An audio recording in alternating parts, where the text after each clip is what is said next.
જૂનાગઢમાં ઇન્દ્ર ભારતી બાપુના ચિઠ્ઠા ખોલવા મામલે કીર્તિ પટેલનું નિવેદન। ગુરુના આદેશથી લાઈવ ન કરવાનું રટણ કરી રહી છે કીર્તિ પટેલે ઇન્સ્ટાગ્રામ પર વિડીયો પોસ્ટ કર્યો છે અને વિડીયોમાં કીર્તિ પટેલે અનેક વાતના ઉલ્લેખ કર્યા છે।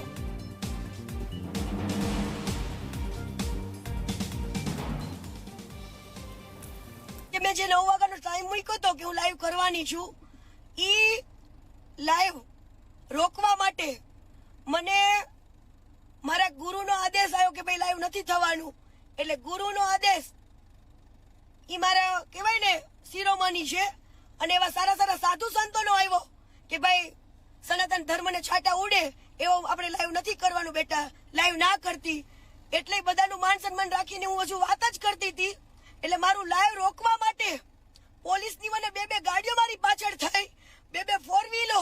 વિચાર કરો તમે કેટલી એ વાતમાં પેલી સચ્ચાઈ હશે કે આટલા લોકોને મને રોકવા આવવું પડે છે અને મારા ઉપર પોલીસની ફરજ રૂકાવવા માટેનો કેસ બનાવ્યો।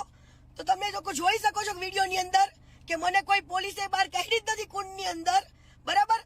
આજે વગર વાકે તમે કોઈનું બાવડું પકડો તો ભાઈ કોઈ વ્યક્તિ એવું તો કે હું કોઈ ગુનેગાર છું તો તમે મારા હાથ પકડો છો। ઓલી પીએસઆઈ નાતી હતી, એ પીએસઆઈ નો હાથ પણ જો કોઈ પકડ્યો હોત ને પોલીસ વાળીએ તો એ શું કેત કે ભાઈ હું ગુનેગાર નથી, તમે મને આવી રીતે હાથ પકડો છો। તો ત્યાં કુંડની અંદર પીએસઆઈ જેવા અનેક લોકો પાણીની અંદર નાહ્યા છે, તો કીર્તિ પટેલ ઉપર એક જ ફરિયાદ કેમ?